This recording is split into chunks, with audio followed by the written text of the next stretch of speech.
Hello students, welcome to my channel. आज हम class 4 TVS का चैप्टर 10 डिस्कस करेंगे जो आपकी बुक लुकिंग अराउंड में से है। चैप्टर का नेम है हुतुतु हुतुतु।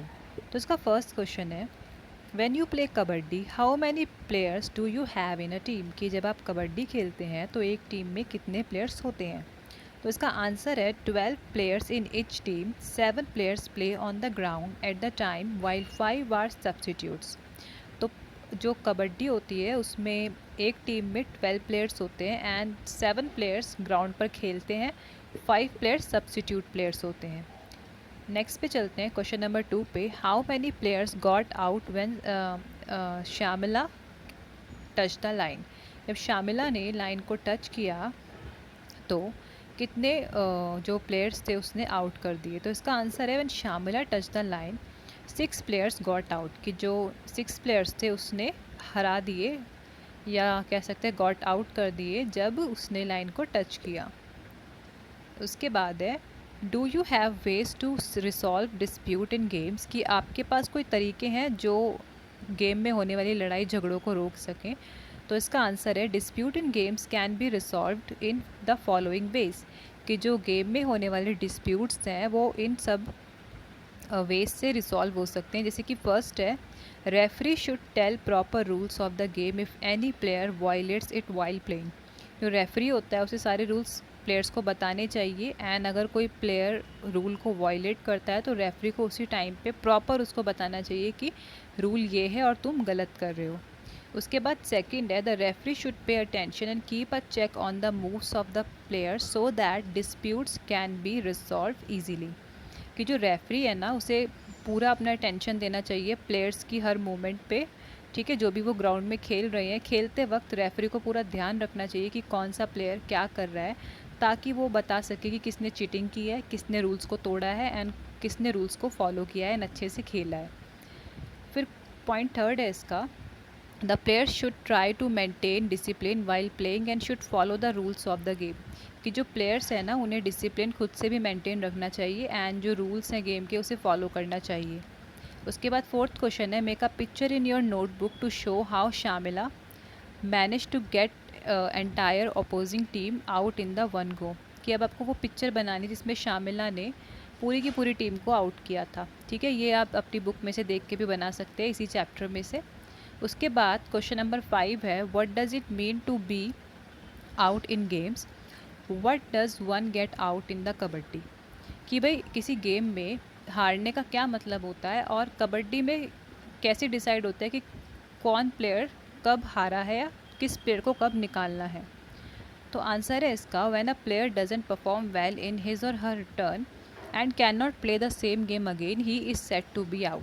कि जो हार होती है वो कैसे डिसाइड होती है, जब कोई प्लेयर अपनी बारी आने पे अच्छा परफॉर्म नहीं कर पाता, दिए हुए गोल को अचीव नहीं कर पाता, ठीक है, जो भी स्पोर्ट होता है उसके, तो वो हार जाता है और वो उस गेम को दोबारा नहीं खेल सकता।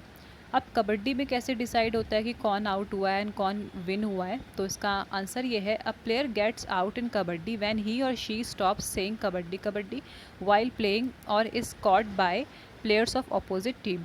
कि कबड्डी में कैसे डिसाइड होता है कि कोई हारा है, जैसे कि अगर कोई प्लेयर है, अगर वो कबड्डी कबड्डी बोलते हुए रुक जाए तब वो हार सकता है। दूसरा है कि अगर दूसरी टीम उसे पकड़ ले और सेंट्रल लाइन को टच ना करने दे तभी भी वो हार सकता है। और अगर वही प्लेयर दूसरी टीम के प्लेयर्स को टच करके सेफली अपनी सेंट्रल लाइन को क्रॉस करके अपनी वाली साइड पर आ जाए तो वो पूरी की पूरी टीम हार जाती है। ठीक है, उसके बाद नेक्स्ट है six question, in some games it is very important to touch the player. For example in game of kho kho you get out when someone touches you.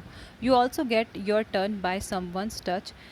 Name some games in which it is very important to touch the players. कि अब आपको कुछ ऐसी games के नाम बताना है जिसमें आपको प्लेयर्स को टच करना पड़ता है।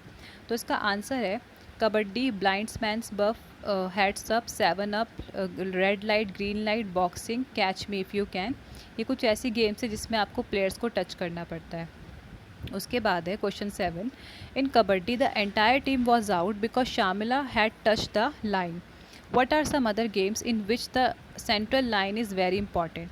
कि जैसे कि श्यामला ने कबड्डी में सेंट्रल लाइन को टच किया और पूरी की पूरी टीम आउट हो गई थी। तो ऐसे अब आपको गेम्स बतानी है जिसमें सेंट्रल लाइन की बहुत मुख्य भूमिका होती है, जो सेंट्रल लाइन जिसमें बहुत इंपॉर्टेंट होती है। आंसर है इसका the central line is very important in games such as dog and the bone, badminton and tennis. ठीक है, tennis, badminton, dog and the bone में सेंट्रल लाइन बहुत इंपॉर्टेंट होती है। उसके बाद क्वेश्चन नंबर 8 है what are the games in which besides the player you have to touch some things और कलर। कि अब आपको ऐसी गेम्स बतानी है जिसमें आपको प्लेयर्स के अलावा चीज़ों को टच करना पड़ता है। तो इसका आंसर है lemon race, carrom board, basketball, badminton and cricket. ठीक है, ये कुछ ऐसी गेम्स हैं जिसमें हमें दूसरी चीज़ों को टच करना पड़ता है खेलने के लिए। फिर 9th क्वेश्चन है have you learn any game from a coach which one. कि आपने कभी कोई गेम सीखी है किसी कोच से, कौन सी। तो इसका आंसर आप लिख सकते हैं yes I learn tennis from my coach, या अगर आपने नहीं सीखी तो इसका आप सिंपली आंसर नो लिख सकते हैं। फिर क्वेश्चन 10th है do you know of any one who has learn any game from the coach. कि आप किसी को जानते हैं जिसने कोच से कुछ सीखा है स्पोर्ट वगैरह। तो इसके आंसर में आप लिख सकते हैं yes my uncle is professional hockey player, he has learn hockey from his coach. कि जो मेरे अंकल हैं वो प्रोफेशनल हॉकी प्लेयर है एंड उन्होंने किससे सीखा है हॉकी अपने कोच से। तो स्टूडेंट्स, इसी के साथ आपके इस चैप्टर के क्वेश्चन आंसर्स फिनिश होते हैं। आई होप आपको समझ में आए होंगे एंड वीडियो अगर आपको इन्फॉर्मेटिव लगे तो इसे अपने क्लासमेट्स के साथ ज़रूर शेयर कीजिए। मैं आपसे मिलती हूँ नेक्स्ट वीडियो में, जब तक के लिए बाय बाय।